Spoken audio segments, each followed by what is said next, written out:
Some mornings announce themselves quietly.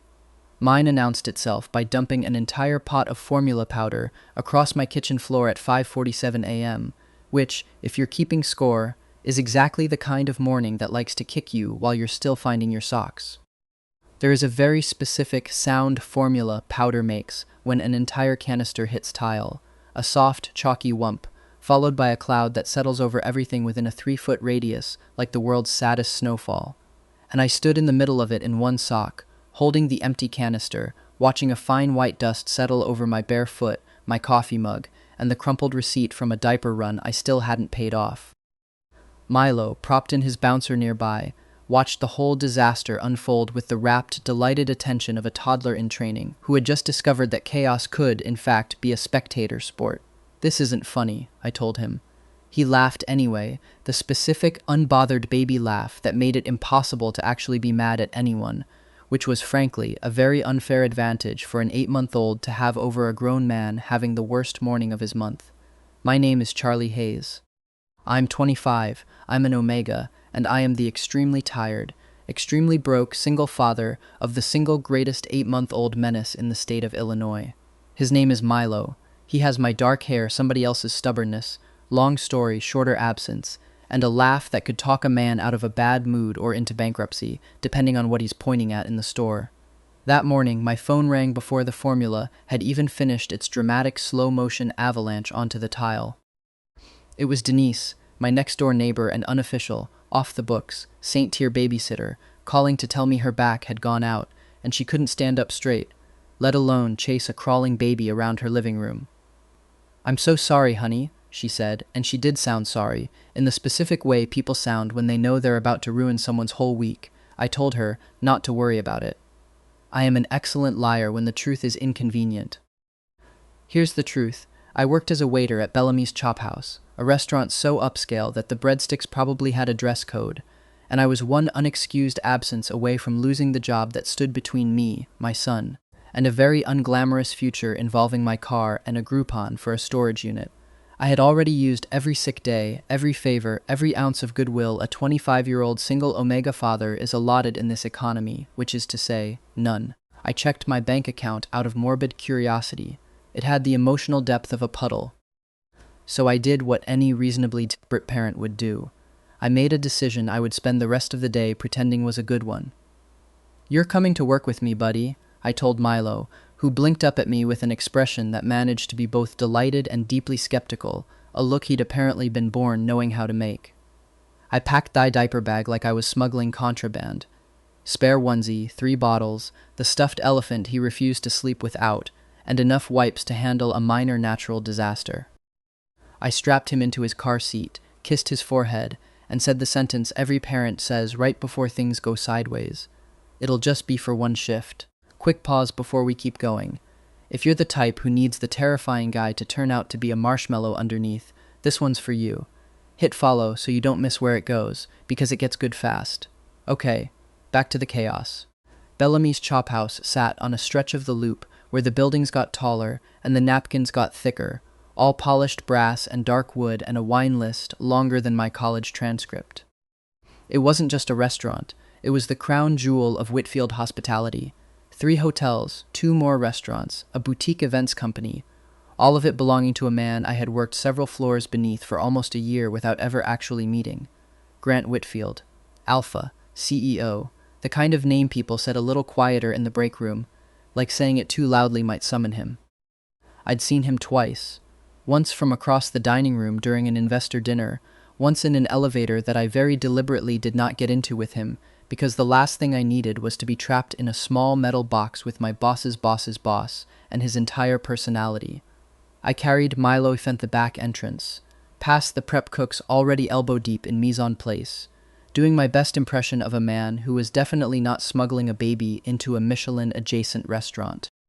The storage room off the service corridor, downstairs, tucked behind the linen closet, nowhere near anything important, was small, dim, and blessedly unused before the doors opened. I laid a folded tablecloth on the floor, filched from the linen closet. I'm not proud of it, set the padded liner from the diaper bag on top, and tucked Milo in with his elephant. "I need you to be an angel today," I whispered, pressing my forehead to his. A quiet, invisible, extremely well-behaved angel. Milo grabbed my nose in response, which I chose to interpret as agreement. I left the door cracked for airflow, clipped my walkie-talkie to my apron. Every server had one, standard for coordinating the floor during rush, and forced myself to walk away. Every instinct in my body screamed at me to stay crouched in that storage closet for the next 8 hours. Instinct, unfortunately, does not pay rent, and rent was due Friday. For a while, it actually worked. The lunch rush swallowed me whole, the way it always did. Table 12 wanted the wine list re-explained from the top. Table 6 had a nut allergy and extremely specific opinions about cross-contamination, and Jordan, my coworker and best friend behind the bar, kept sliding me espresso shots like a man running a very small, very illegal pit stop. Jordan Reyes was a beta with the energy of 3 Red Bulls and the moral compass of a golden retriever, the kind of guy who'd once talked a table of 6 out of a bad Yelp review purely through the force of his own charm, and had, on more than one occasion, covered my section without being asked when Milo's daycare called with a fever. He was the only person on the floor who knew Milo was currently napping 40 feet away in a room technically zoned for tablecloths, and the only one who'd earned that particular trust, one exhausting double shift at a time. "You good?" he muttered as we passed each other near the service station. "Never better," I said, in the specific voice of a man actively lying to himself and everyone in a 15-foot radius. I checked on Milo every chance I got, a 60-second detour between courses, a stolen glance through the cracked door, 2:15, asleep, one fist near his mouth, 3:40, still asleep, still safe. It should have settled the anxious hum in my chest. It didn't. Something about the day kept refusing to sit right, like a shoe that's almost your size. At 4:10, my walkie-talkie crackled to life with a sound that was decidedly not radio static. Buh! Gah! Buh! Every head on the floor turned. The hostess actually dropped a menu. Jordan, God love him, went completely still behind the bar like a man who'd just heard a ghost order a martini. "Did anyone else hear that?" the matron asked, deeply unsettled, like the building itself had started teething. I nearly swallowed my own tongue. Somehow, and to this day I have never fully reconstructed the physics of it, Milo had gotten a grip on my spare walkie-talkie, left charging on a shelf 2 feet from his little nest, and keyed the mic directly into the entire front-of-house channel. For approximately 11 glorious seconds, the whole restaurant had been treated to the unfiltered babbling of an 8-month-old. "Interference," I said, too fast, too loud, already power-walking toward the storage room with the calm, measured stride of a man internally sprinting. Old wiring, buildings ancient. Jordan caught my eye and mouthed the baby.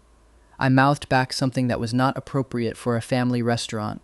I fixed the radio, pried it gently out of Milo's fist, while he shrieked with laughter like it was the funniest thing that had ever happened to either of us, apologized to absolutely no one for absolutely nothing, and told myself the worst was over.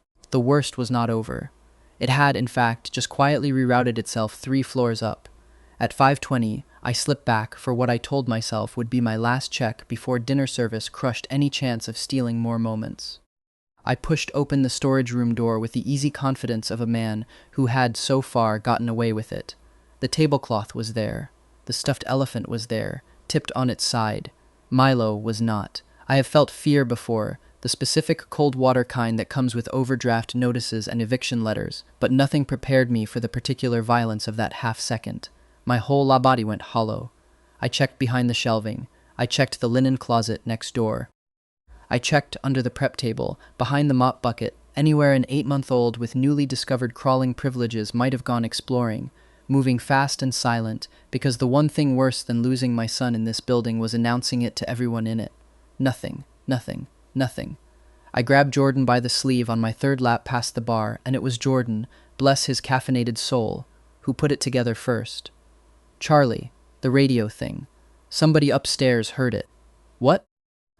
"The executive floor's got a monitor on the front-of-house channel," Jordan said, already steering me toward the service corridor. "Whitfield likes to listen in during rush, some quality control thing. If he heard a baby babbling over the line..." I didn't wait for the rest of the sentence. I was already moving toward the door at the far end of the corridor, the one with the small brass plate that said private, the one that led, as far as I understood restaurant folklore, to the private elevator up to the executive floor. It was open, just a crack. Just enough for a thin seam of warm light to spill onto the tile, and enough, I would learn in about 90 seconds, to explain everything. The air changed the second I stepped through that door, warmer, heavier, carrying something underneath it that made every nerve in my body stand at attention without my permission. It wasn't unpleasant. It was the opposite of unpleasant, which was somehow worse, because my omega biology had exactly one thing to say about it, and that thing was pay attention. Alpha, strong, steady, controlled. I took the private elevator up on legs that didn't feel entirely mine. The doors opened onto a hallway of glass and dark wood, and at the end of it, a door stood ajar, and beyond that door was an office bigger than my entire apartment. And in the middle of that office, I stopped breathing. Grant Whitfield was sitting in a leather chair behind a wide desk, head tilted back, eyes closed, looking for all the world like a man who'd fallen asleep against his own will sometime around 3 a.m., and never quite climbed back out of it. He was tall, even sitting down, broad through the shoulders, his dark button-down open at the collar, sleeves shoved up his forearms. There was a thin white scar along his jaw I'd never noticed from across a dining room. None of that was what stopped my heart. Milo was curled against his chest. My son, my actual, literal son, was fast asleep with one small fist gripping a fistful of Grant Whitfield's very expensive shirt tucked into the crook of one arm like he'd been placed there by somebody who did this often. Grant's other hand rested against Milo's back, fingers spread wide and easy, not gripping, just holding, like it was nothing. Like a man whose reputation preceded him into every room in Chicago was, in this particular moment, doing absolutely nothing more dangerous than keeping a baby warm. I must have made a sound, because his eyes opened. Not startled, deliberate, like he'd surfaced from somewhere fully aware and simply chosen the moment to resurface. His gaze found me in the doorway, sharp out of habit, and then it dropped, just slightly, to the baby on his chest, and something in his expression shifted before it landed back on me. "Heard something odd over the floor channel," Grant said, before I could get a single word out. His voice was lower than I expected, quieter than a man built like that had any right to sound. Came down to check it wasn't a fire alarm malfunctioning again. Found him alone in the corridor, past the storage room, headed straight for my door like he had somewhere to be. A faint, almost invisible curve touched one corner of his mouth. Didn't cry once, just looked up at me like he was deciding something. Then he decided this was fine, and so did I. I opened my mouth. What came out was not words, exactly, more of a strangled noise, followed by an apology so fast and so tangled, I'm honestly not sure it contained any actual verbs. Something about the babysitter, the money, the risk, the desperation, my job, please, I'm so sorry, I'll. Stop, one word. Not loud, absolute anyway. I stopped. My whole body just stopped, the way a car stops when you finally let go of the gas on a hill you've been white-knuckling down. Grant looked at me for a long moment, then at Milo, then back at me, and whatever I'd braced myself to see in his face, irritation, disgust, the cold calculation of a man deciding how fast he could fire someone, wasn't there. What was there looked, unsettlingly, like curiosity. Like he was seeing something he hadn't expected to see today, and was still deciding what to do with it. "Sit down before you fall down," he said, nodding at the chair across from his desk. I sat. My legs had, in fact, been about 30 seconds from betraying me entirely. "What's his name?" Grant said. Not a question, exactly. More like he was testing whether the sentence fit in the room. "Milo," he said at once, quietly, like he was trying it out. His hand moved against my son's back in one slow pass, unhurried, unconscious. "He's calm," he said. "Too calm for 8 months." "He's always been like that," I said, and heard, embarrassingly, the small note of pride sneak into my own voice even now, even mid-catastrophe. Somewhere above us, faint through the floor, the low roar of the dinner rush was starting to build. Reality, arriving late and unbothered, like it always does. I looked at my son, asleep against the chest of the single most powerful, and until 9 minutes ago, most terrifying, man in this building, and felt something crack open in my chest that had nothing to do with fear at all. For the first time since I'd walked through those back doors that morning, Milo looked completely, unmistakably safe. "You should be on the floor," Grant said after a moment, eyes still on the baby. "I can't leave him," I said, before I could stop myself, my hands twisting together in my lap. "I know how that sounds. I know I'm about to lose this job. I can't leave him again." Something crossed his face, quick and hard to name. "Nobody's firing you," he said. I blinked. "Sir, I brought an infant into your restaurant and hid him in a supply closet. You brought your son to work because the alternative was losing your income, and by extension his stability, Grant said, like he was reading off a report. That's not a fireable offense. That's a scheduling problem. A beat. One I apparently need to solve, since half my staff can't seem to notice their coworker's been running on fumes for a month. I stared at him. This was not remotely the conversation I had rehearsed on the walk over, the one that ended in, "Please, I'll do anything. Don't call the police." "You've noticed me?" I asked, before my brain could veto the question. Something flickered at the corner of his mouth again. Not quite a smile, more like the idea of one, filed away for later. "I notice everyone in my restaurants, Charlie." He knew my name. Of course he knew my name. He probably knew everyone's name, salary, and the last time they'd taken a sick day, because that was apparently just how Grant Whitfield operated, quietly, thoroughly, like a man playing four-dimensional chess with a business he actually cared about. Milo stirred against his chest, made a small, sleepy protest, and settled again, one tiny hand flexing against the fabric of Grant's shirt.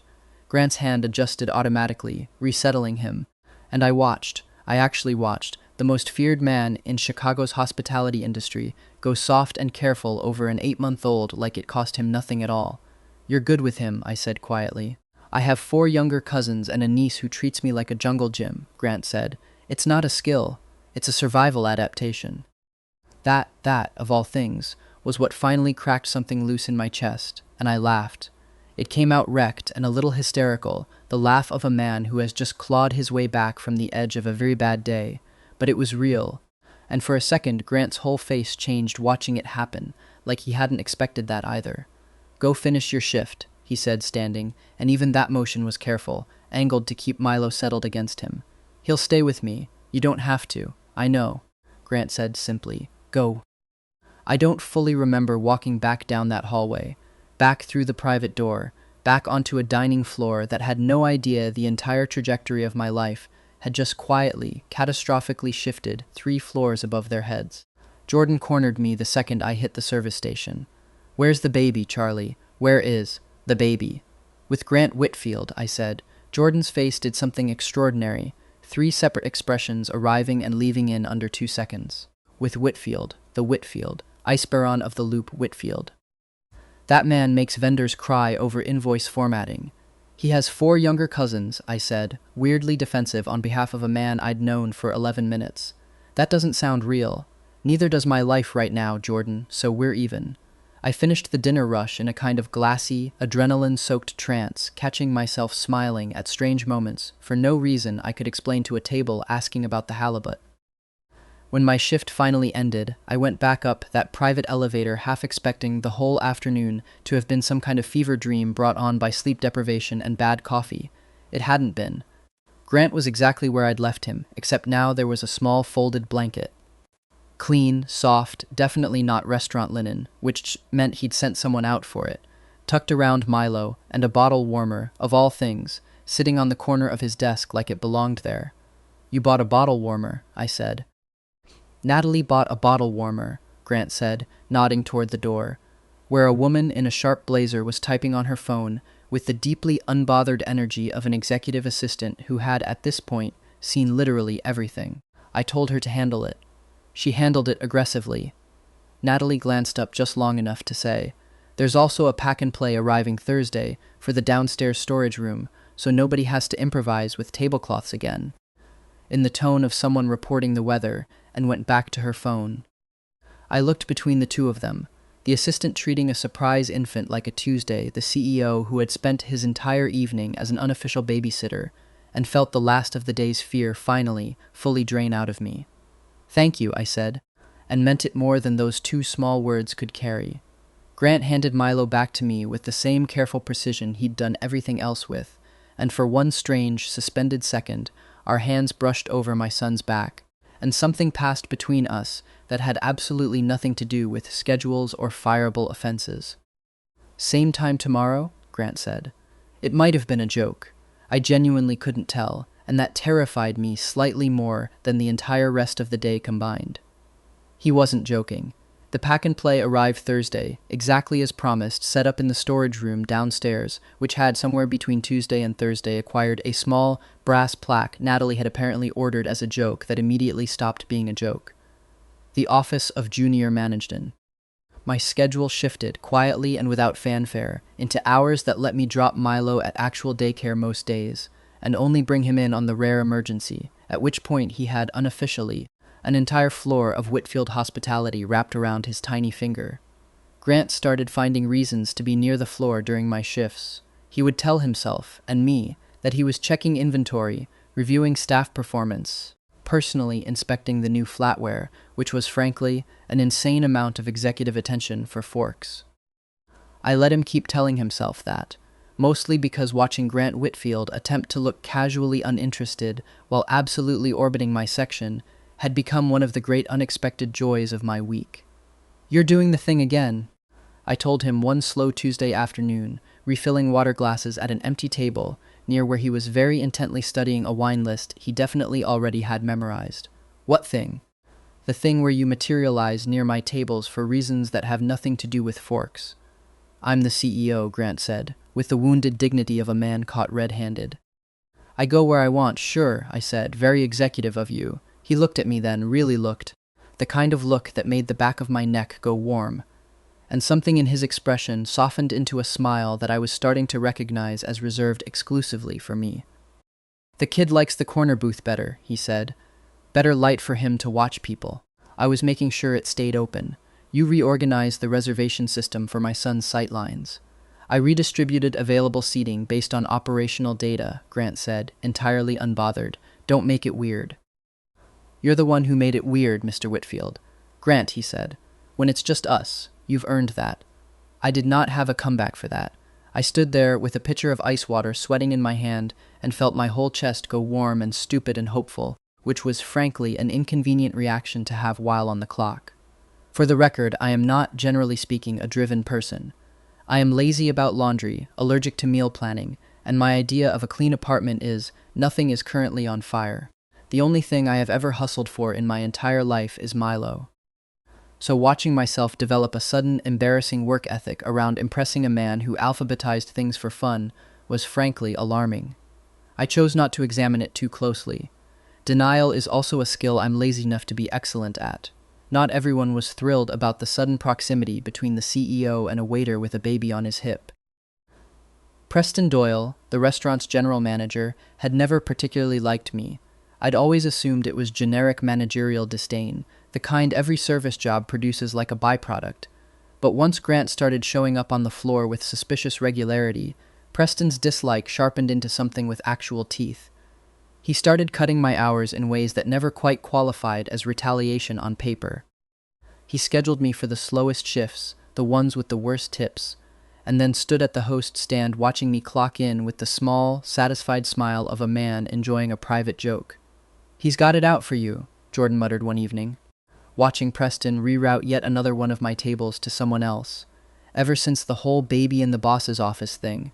I think he's scared you're going to leapfrog him." "I don't want his job," I said. "I want to pay rent. And possibly own more than one pair of shoes that don't have a hole in them." Try telling him that. Man's been weird about Whitfield ever since he got passed over for regional manager 2 years back. I think he's decided you're the reason his life didn't go the way he planned. I should have told Grant. I know that now.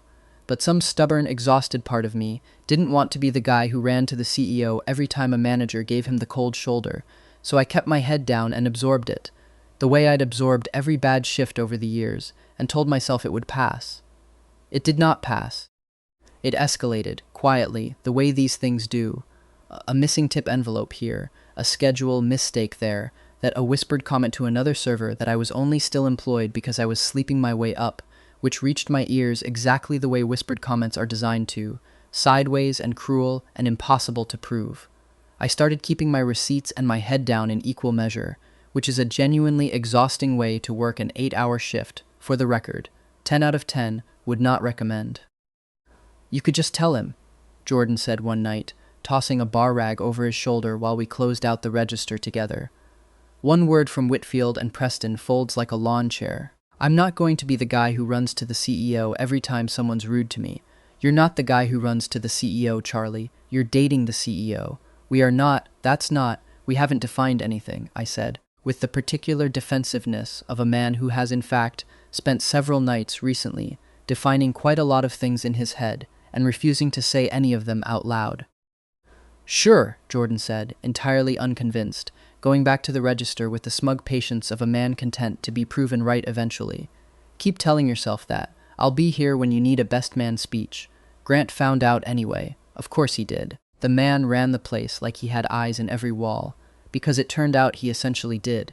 Cameras in the back of house, a general manager's schedule log that he personally audited once a quarter, and, apparently, a level of attention to my life that I was still getting used to. He appeared at my elbow one closing shift, arms crossed, jaw set in a way I hadn't seen since the day he'd threatened to end a supplier's contract over a bad delivery of scallops. "My office," he said. "Now. Am I in trouble? Because if it's about the wine glass I chipped Tuesday, I already filed an incident report and I stand by my innocence." Something in his jaw loosened, just barely, despite himself. "You," Grant said, "are not the one who should be worried." I don't know exactly what conversation happened between Grant and Preston that night, and I'm honestly a little glad I wasn't in the room for it. I know Preston's face, the next morning, had the pale, hollowed-out look of a man who'd been thoroughly and comprehensively reminded of his place in an organizational chart. I know my schedule went back to normal by that afternoon, and my tips reappeared with an apologetic note from HR that used the phrase administrative error with the kind of straight face only corporate legal teams can manage. What I didn't know, not yet, was that Grant hadn't stopped at a stern conversation. That confrontation was the reason a full forensic review of every account Preston had touched landed on an internal auditor's desk 2 days later, not the routine quarterly kind, the kind that gets ordered when a CEO decides he no longer trusts a man's paperwork any further than he trusts his temper. Grant didn't mention it to me. He just quietly set the machinery in motion and let it run, the way he apparently did everything, thoroughly, and without asking anyone's permission to be thorough. "What did you say to him?" I asked Grant later, off the clock, sitting across from him at a small table in the back of the empty dining room, while Milo gnawed thoughtfully on a set of measuring spoons that had somehow become his current favorite toy. "I told him the truth," Grant said, "that every dollar you were shorted was coming out of his year-end bonus until it was resolved, and that if he ever spoke about you the way I'd heard he'd been speaking about you, he wouldn't need to worry about his bonus, because he wouldn't have a job to earn one in. That's terrifying." "It's Tuesday," Grant said, with a shrug so casual it nearly made me choke on my water. "You say that about every day of the week. Every day is a little terrifying if you're doing the job right," he said, entirely serious, and then quieter, the edge dropping out of his voice completely. "Nobody talks about you like that, not while I'm around to hear it." I looked at him, this enormous, unreasonably competent man who had somehow rearranged an entire restaurant's operations around the sightlines of an 8-month-old and threatened a grown man's bonus over gossip, and felt something in my chest tip over completely, the last careful wall I'd been keeping up finally giving way. "You're kind of a lot, you know that?" I said. "I've been told." He reached over, without asking, and let Milo grab his finger, which Milo immediately tried to eat. "I'm working on being exactly the right amount, though. For the right people." Somewhere in the weeks after that, without either of us officially deciding it, my life and Grant's started braiding together in ways that stopped being about scheduling accommodations and started being about, well, everything else. He learned that I took my coffee with too much cream and pretended not to be embarrassed about it. I learned that underneath the tailored suits and the reputation for making vendors weep, Grant Whitfield alphabetized his spice rack, cried during dog food commercials, a fact I extracted from Natalie under great duress, and had absolutely no idea how to work a stroller, a discovery we made together on a Saturday afternoon in Millennium Park that ended with him wrestling the collapsible frame like it had personally wronged him, while Milo shrieked with delight at the whole production. "It's supposed to fold," Grant said, glaring at the stroller like it owed him money. "It is folding." "You're just doing it wrong. I run a hospitality empire with 42 properties, and you're being defeated by a Graco," I said, and he shot me a look so wounded I had to sit down on a park bench to laugh properly, and Milo laughed too, delighted purely by the sound of his father losing it. "You know," I added, wiping my eyes, "I'm the laziest person I know, and even I could fold that thing blindfolded." "You're not lazy," Grant said, finally wrestling the frame shut with a triumphant, ridiculous flourish. You work 2 jobs and raise a human being. I'm extremely lazy about everything that isn't him, I said. Ask my sink full of dishes. Ask my unfolded laundry. It has its own zip code at this point. Noted, Grant said, in the tone of a man filing that information away for later use, which, I would learn, was exactly what he was doing. Because 2 weeks later, a cleaning service showed up at my apartment unannounced, paid for a full year in advance, with a note in Natalie's handwriting that read simply, "He said you were lazy about laundry." This felt more efficient than an argument. I called Grant immediately to protest. He let it ring twice before answering, purely, I suspect, for effect. "I can do my own laundry," I told him, only half meaning it. "You can. You also haven't, according to my extremely reliable source, in 11 days. Your extremely reliable source is a toddler who can't talk yet. He communicates through interpretive gesture and the smell of your hamper. It's a very clear message. I could hear the smile in his voice even through the phone, and it took the fight out of me faster than any actual argument could have. And somewhere in the golden late afternoon, light bouncing off Cloud Gate, that same Saturday, before any of that phone call had happened, I looked at the two of them, my son giggling, this impossible man finally victorious over a piece of baby equipment, and thought with a clarity that scared me a little, I could have this. This could be mine. Grant caught me looking. His face did something complicated and warm. "What?" he said, not quite steady. "Nothing," I said. You're something else, Grant Whitfield. Good something or bad something?" "Jury's still out," I said, and he laughed, low and real, the sound of it settling somewhere under my ribs and staying there. Somewhere around week 6, Milo started reaching for Grant before he reached for me, which should have stung, and instead just felt like watching a puzzle piece finally click into the spot it had been cut for. Somewhere around week 7, Grant started calling him Bud in the exact same low, unthinking register other men reserved for actual family, and I noticed and said nothing, and filed it away in the same growing pile of things I wasn't ready to say out loud yet. "You've got a nickname for my kid, and you still call me Charlie like we're co-workers," I told him one evening, only half joking, watching him wrangle Milo into a high chair with the brisk competence of a man who'd clearly done this before, somewhere, for someone. "What would you like me to call you instead?" "I don't know. Something embarrassing. Something you'd only use in front of people you actually like." Grant considered this with far more gravity than the question deserved, tapping one finger against the high chair tray while Milo gnawed on it happily. "Trouble," he said finally. "That's not embarrassing, that's accurate." "It's both," Grant said. "That's what makes it good." I called it stupid. I did not notably ask him to stop using it, and by the 3rd time he murmured it against my temple in the middle of a crowded kitchen. For no reason at all, I'd stopped pretending I minded. The first time Grant came to my apartment, he tried to hide how startled he was by the size of it, and failed completely. "It's cozy," he said, standing in my living room in a suit that probably cost more than the security deposit, visibly recalibrating his entire understanding of the word. "It's 400 square feet, Grant. You can touch 3 walls without moving your feet." I said cozy. "You said cozy the way people say interesting about a haircut they hate." He didn't argue, mostly because he was too busy folding himself onto my second-hand couch like a man determined to prove he could survive contact with furniture that hadn't been custom upholstered. Milo, delighted by the novelty of a guest who wasn't Jordan or Denise, immediately decided this was an excellent time to demonstrate every skill in his repertoire, starting with a diaper change so catastrophic it deserved its own incident report. "Do you want to hand him to me, or should I?" Grant started, already rolling up his sleeves with the brisk efficiency of a man who assumed competence would simply arrive on schedule. "Absolutely not," I said. "You're wearing a shirt that costs more than my rent. This is a hazmat situation. I have 4 younger cousins, Charlie. I've survived worse." "You've survived worse in scrubs, maybe. Not in this shirt." He did not listen. He never listened when he'd decided he was right, which was often, and it was, in fact, worse than either of us anticipated. A full-scale, structurally unsound diaper failure that ended with a direct hit to Grant Whitfield's $400 sleeve, and an expression on his face I will treasure until I am very old, and telling this story to whoever will still listen.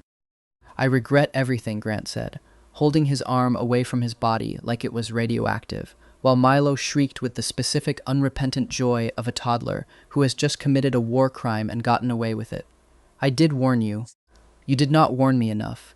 There is no amount of warning that prepares a man for that particular betrayal, I said, already laughing too hard to be useful, grabbing wipes with one hand while trying not to drop my phone, which I was absolutely using to document this for future blackmail purposes. Welcome to fatherhood, or godfatherhood, or whatever this is. Grant went very still for a second, sleeve forgotten, something unreadable moving behind his eyes. Is that what this is? He asked, quieter. I looked up from the wipes, caught off guard by the sudden shift in the room. I don't know, I admitted. What do you want it to be? Permanent, Grant said, without a shred of hesitation, like he'd been waiting for an opening to say it and had simply been too polite to force one. I want it to be permanent, Charlie. It was, objectively, a terrible moment for a declaration. My apartment smelled faintly of catastrophe, my hands were full of wipes, and the man saying it had baby-related evidence drying on his sleeve. It was also, somehow, exactly the right one, because it was real, unglamorous, and entirely, ridiculously us. Ask me again somewhere that doesn't smell like this, I said, voice not quite steady, and I might actually answer you properly. Noted, Grant said, and the way he said it, like he was filing it away, like he fully intended to collect on that promise, made my whole chest go warm in a way that had nothing to do with the room's questionable air quality. He stayed for dinner that night, ate takeout off my mismatched plates without a single complaint, and left his ruined shirt balled up by my door because, he informed me with total seriousness, it was a casualty of war and deserved a burial, not a washing machine. I kept it anyway. It's still folded in the back of my closet. Some victories are worth documenting. Grant's grandmother lived in a townhouse on a tree-lined street near Lincoln Park, the kind of place with a wreath on the door in every season and a housekeeper who'd clearly worked there longer than I'd been alive. Meeting her had not been my idea. It had been Grant's, delivered over breakfast with the same casual confidence he used to announce board decisions. She wants to meet you, he said, like this was a minor scheduling item, and not the single most terrifying sentence anyone had said to me in weeks. Meet me or evaluate me, both. She's very efficient. Eleanor Whitfield turned out to be a small, sharp-eyed woman in a cardigan that probably cost more than my car, who took one look at Milo toddling into her sitting room, one look at me trailing anxiously behind him, and one look at her grandson hovering by the doorway like a man bracing for inspection, and said, without preamble, "Well, he's certainly an improvement over the last one, Grandma."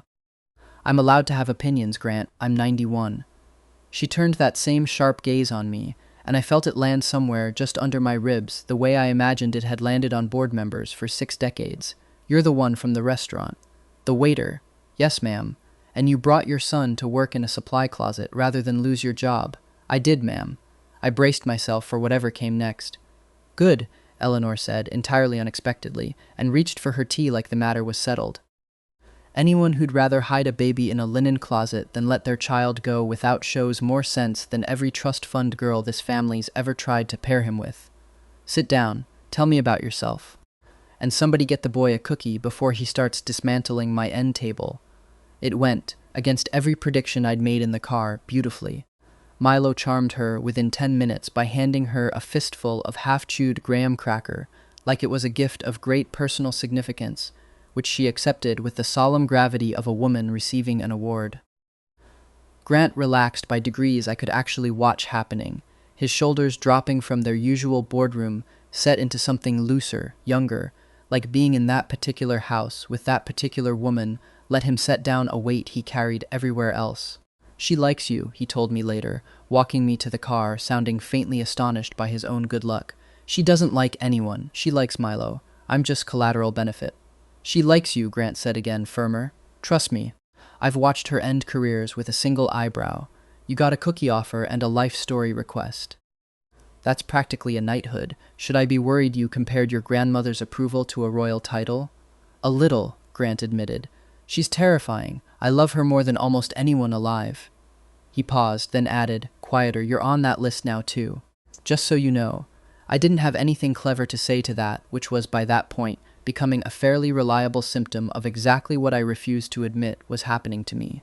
The Whitfield Hospitality Fall Gala was, in the words of every stressed-out employee within a 10-mile radius, a very big deal. It was the kind of event where board members flew in from 3 time zones, investors circled like well-dressed sharks, and every detail, the flowers, the seating chart, the exact temperature of the champagne, got scrutinized within an inch of its life. Grant asked me to come, not as staff, as his guest. I don't own a suit that costs more than my rent, I told him, which was, I want to note, an actual sentence I had to say out loud to a billionaire. I own several, Grant said. Problem solved. It was not, in fact, that simple, and also it absolutely was, because 2 days later a garment bag appeared at my apartment with a note in Natalie's handwriting that read, in full. He picked it out himself. I offered opinions. He ignored them. Good luck. The suit fit like it had been tailored to my exact measurements because, I learned later, mortified, it had been, thanks to a very casual, just curious conversation about my sizes weeks earlier, that I had somehow not clocked as reconnaissance. The gala itself was a blur of chandeliers and string quartets and more forks per place setting than I had personal use for in a year. I stood near the edge of it, feeling distinctly like a man who'd wandered into someone else's very expensive dream, until Grant found me, looking devastating in a black suit that made the whole room seem slightly out of focus by comparison. You clean up, he said low, just for me, unfairly well. I had help, I admitted, apparently from a man who memorizes people's clothing sizes for fun. For research purposes, Grant said, entirely unrepentant. We didn't stay alone for long. A woman in emerald silk, Whitfield Board family, I'd later learn, the kind of old Chicago money that referred to hotels as properties and yachts as the boat, descended on Grant within minutes, one hand landing on his forearm like she had every right to leave it there. Grant Whitfield, she said, delighted, entirely ignoring me. It's been ages. You never call your father's oldest friends anymore, Diane, Grant said, polite in the specific, distant way he reserved for people he tolerated rather than liked. You look well. You look busy, Diane said, eyes finally flicking to me, then to the empty space between us, cataloging the distance like she was pricing real estate. Aren't you going to introduce me? Charlie, Grant said simply, one hand finding the small of my back like it belonged there, which I was beginning to suspect it did. My date. How sweet, Diane said, in a tone that suggested she did not, in fact, find it sweet at all. And what do you do, Charlie? I wait tables at Bellamy's, I said, entirely unbothered, because I have never once in my life been embarrassed of an honest job, and I certainly wasn't about to start for a woman who called yachts the boat. Best section in the restaurant, if you're ever in. I'll make sure you get good light. Something flickered across her face. Not quite offense, more like recalculation, before she recovered her smile and drifted off towards someone more useful to her evening. I watched her go, then looked up to find Grant watching me instead, an expression on his face I couldn't entirely name. What? I said. Nothing, Grant said. I just like watching you refuse to be intimidated by people whose entire personality is a zip code. It's a skill. Comes from years of dealing with customers who send back perfectly good steak. Remind me never to send back a steak in front of you. Smart man, I said, and he laughed, low and warm, right before Marcus Webb found us at the bar. The trouble started around the second hour, in the form of a sharply dressed investor named Marcus Webb, who had apparently appointed himself the evening's designated skeptic.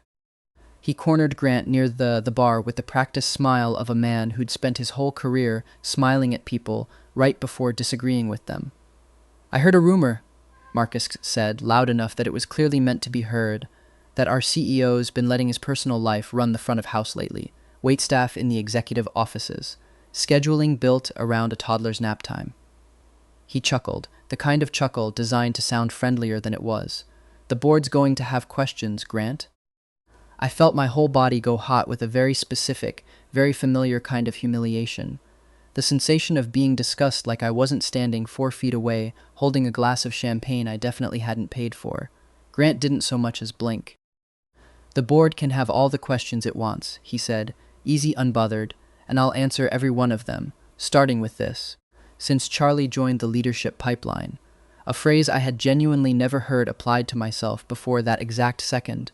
Server retention on his shift is up 30%, complaint tickets are down, and the one delayed opening we had this quarter got resolved before it cost us a single reservation. He took a slow sip of his drink. If you'd like the actual numbers instead of the gossip, Marcus, my office does spreadsheets. Big ones. With colors. There was a beat of silence, and then, to my genuine astonishment, half the small crowd around them laughed, a real laugh, at Marcus's expense, not mine. Marcus's smile went tight and thin. And the rest of it? He pressed, quieter now, needling. The rest of what people are saying. Grant set his glass down. He reached over without a hint of hesitation and settled his hand at the small of my back.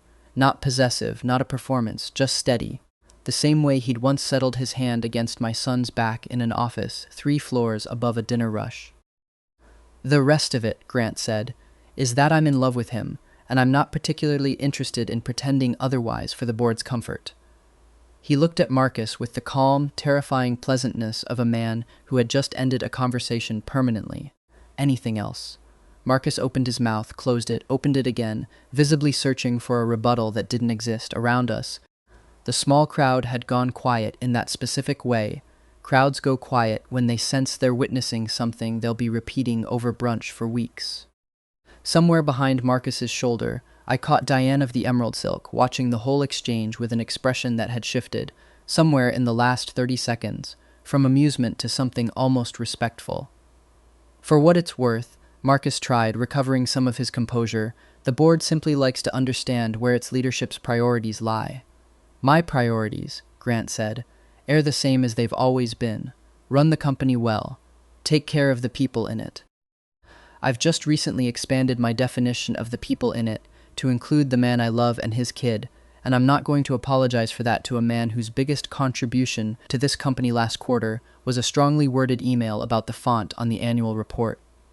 Somebody near the bar laughed out loud this time, quickly disguising it as a cough. Marcus's jaw tightened. Marcus did not, it turned out, have anything else. I stood there in a borrowed, no, gifted, suit, in the middle of the single most expensive room I had ever been in, having just been informed I was loved by the CEO of a hospitality empire via a semi-public dressing down of an investor, and thought, with the specific delirium of a man whose entire year had just pivoted on one sentence. Well, that's one way to do it. You could have warned me, I told him later, out on the private terrace, the city spread out gold and glittering below us. Lakeshore Drive, a ribbon of moving light in the distance. Would you have preferred, I said it quietly, somewhere private, like a normal person? Grant asked, leaning against the railing beside me, close enough that his sleeve brushed mine. Generally, yes, that's how these things are done. I've never been especially interested in how things are generally done. He turned to face me fully, and the easy humor dropped out of his voice, replaced by something rawer, more careful. I meant it, Charlie. Every word. The wind off the lake was sharp and cold, and I didn't feel it at all. You're sure, I said quiet, about all of it. Me and Milo, and every complicated thing that comes with both of us. I've spent every free hour of the last 2 months learning how to fold a stroller for a kid who isn't biologically mine, Grant said, and I have never once regretted a single minute of it. I'm not sure about many things, Charlie Hayes. I'm sure about this. I don't remember deciding to close the distance between us. I just remember his hand finding my jaw, careful, like I was something he'd been waiting a long time to be allowed to touch, and then his mouth against mine, warm and certain, tasting faintly of champagne and something underneath it that was just him, steady, unmistakable, the same scent that had stopped me cold in that private elevator months ago and never quite let go since.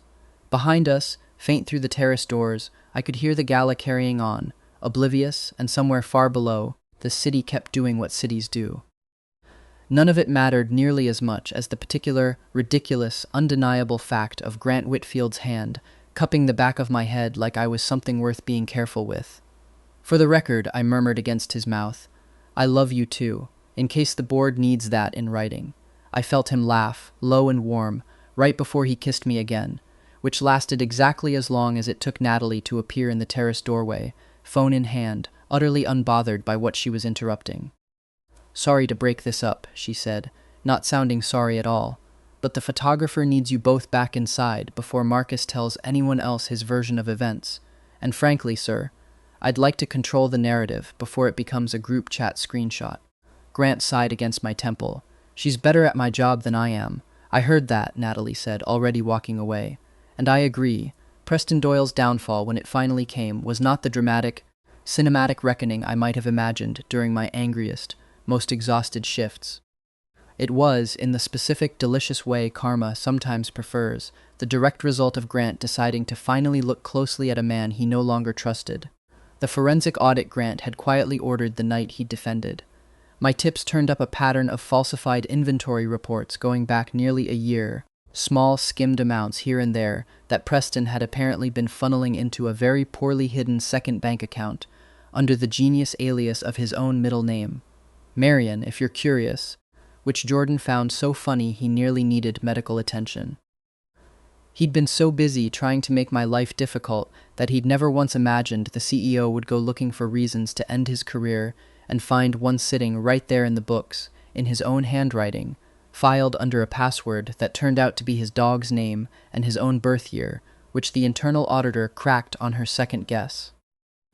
"You're telling me," Jordan said, when the news finally made its way around the staff group chat, that the guy who spent a year making Charlie's life hell got taken down by an audit that started because he made Charlie's life hell, using a hidden account named after himself, protected by a password anyone with a LinkedIn could guess? That is, essentially, the whole story, yes.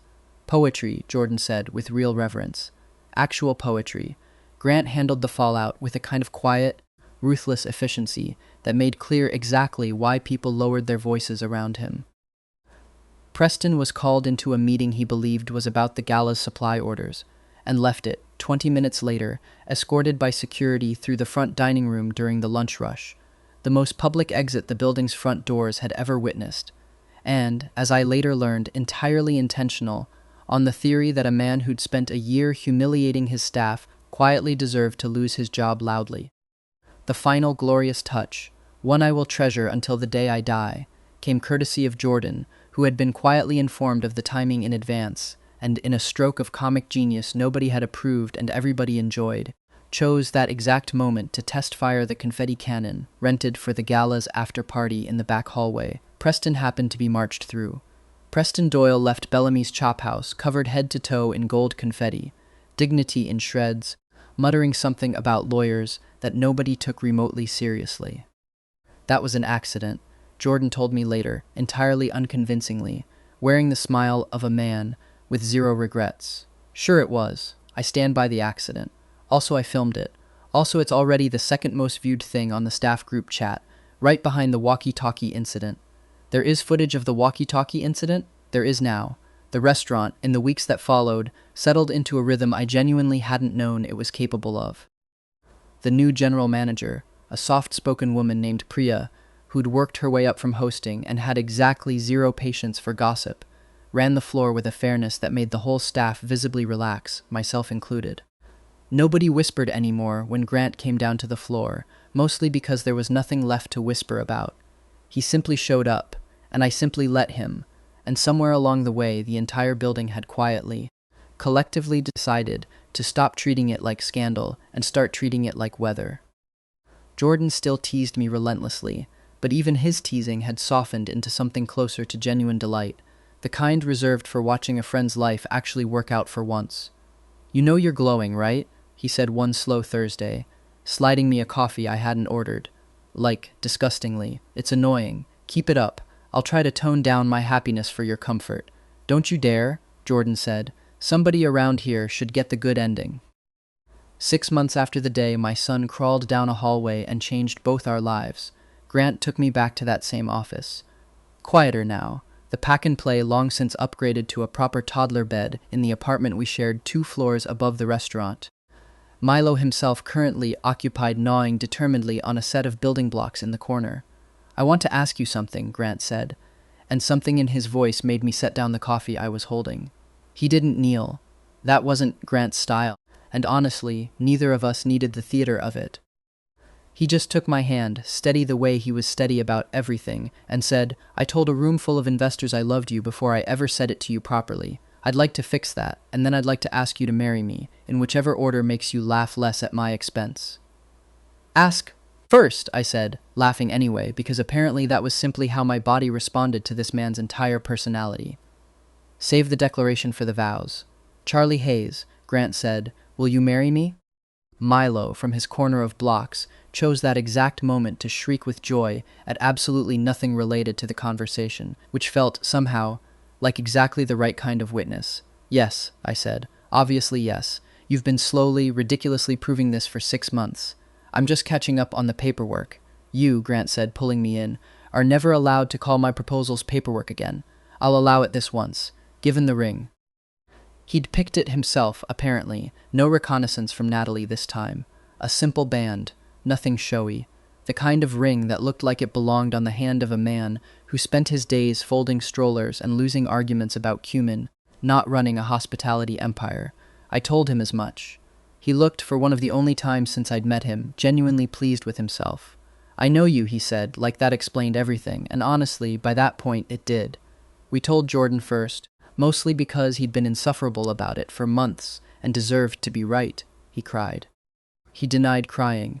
Nobody believed him, least of all himself. Married life with Grant Whitfield came with exactly the amount of chaos I should have expected, and almost none of the amount I'd once feared. You alphabetized the spice rack again, I said, standing in the kitchen of our very much not restaurant-adjacent apartment. Grant's insistence, once we were married, that we live somewhere his commute didn't smell permanently of garlic butter. Watching my husband very seriously reorganize a shelf of cumin and coriander that had, in my defense, only been slightly out of order. It was in the wrong order, Grant said, without a hint of shame. It was in my order. Your order was incorrect. I will divorce you over cumin, Grant. You will not, Grant said, entirely too smug, pulling me in by the waist with the easy confidence of a man who had, in fact, correctly called that bluff. You'd miss the alphabetizing too much to leave. You've never organized anything in your life on purpose. That's slander. That's Tuesday, Grant said, and I threw a dish towel at him, and he caught it without looking, which was, somehow, the most annoying part of being married to him. Milo, now a very opinionated toddler with an alarming vocabulary and Grant's exact eyebrow raise, came barreling into the kitchen at that moment demanding, with the full authority of a 2-year-old, pancakes. Now. Please. The please was new. We were working on it. Your father, I told Milo, is currently having a moral crisis over spice organization. Cumin crisis, Grant said gravely. And Milo, who had absolutely no idea what cumin was, laughed so hard he had to sit down on the kitchen floor, which set both of us off too, the three of us laughing over nothing in a kitchen that smelled like coffee and Sunday morning, and yes, extremely well-organized spices. There is, hanging in a small frame in our front hallway, a photograph Natalie took the week Grant proposed. The two of us on the office terrace, Milo on my hip, none of us looking at the camera. Beside it, in a frame Grant commissioned with a straight face and zero self-awareness, is a certain retired walkie-talkie, mounted like a hunting trophy, with a small brass plate underneath that reads, in full, the demised responsible. Guests assume it's a joke until I tell them the whole story, at which point they usually need to sit down. You had it engraved, I reminded him once, running a finger along the brass plate while he pretended to be very focused on making coffee. You had an actual company make an actual plaque for a broken radio. It's not broken, it's retired, with honors. It is deeply unhinged behavior for a CEO. I contain multitudes, Grant said, entirely unbothered, sliding a mug across the counter to me. Also, without that radio, I never would have come downstairs that day. I'd have kept sitting in that office being miserable and overworked and entirely unaware that the best thing that would ever happen to me was crawling down a hallway 3 floors below. It earned the plaque. I didn't have anything to say to that, so I kissed him instead, right there against the counter, coffee going lukewarm between us, and let the small, ridiculous shrine to a broken radio watch over the whole thing like it had, in its own accidental way, earned the honor.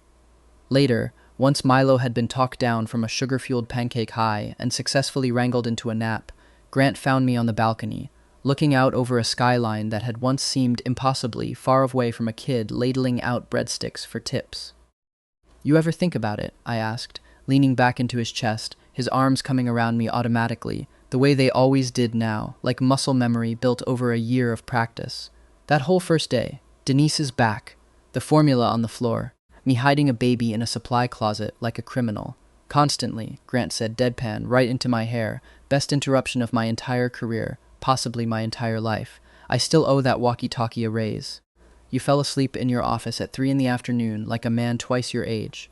I hadn't slept in 2 days. Investor calls with Tokyo. His arms tightened slightly, and then your son crawled down that hallway, straight for my door, looked me dead in the eye like he was interviewing me for a position, and decided I'd do. He has excellent taste, I said. Gets it from me. Debatable, Grant said, and kissed the top of my head before I could argue. which was, I'd learned, his favorite and most effective way of winning an argument he knew he'd lose fairly. Below us, the city kept moving, gold-lit and endless, the same city that had once felt like nothing but rent due dates and closing shifts and a bank account with the emotional depth of a puddle. It felt different now, not because the city had changed, because I had somewhere, finally, undeniably, to stay. Inside, faintly, I could hear Milo stirring on the baby monitor, that particular half-cry that meant he'd be fully awake in 90 seconds and demanding an audience. Grant was already moving before I was, setting his coffee down without being asked, and I stood there a moment longer, just watching him go, this ridiculous, meticulous, unreasonably devoted man who had once fallen asleep in his office at 3 in the afternoon, and woken up to find the rest of his life crawling through the door. "You coming?" he called back, already halfway down the hall. "In a minute," I said, just admiring the view. "The skyline?" "Sure," I said. "Let's go with the skyline." He laughed at that. He always could tell when I was lying, and had, over the past year, developed the specific habit of letting me get away with it anyway. And I followed him inside, toward the sound of our son, waking up loud and unbothered and entirely, permanently ours. If this one made you smile even a little, that's genuinely the whole point. So do me a favor and hit follow. Drop a comment about the part that got you, and I'll see you in the next story. Thanks for sticking around this one to the end.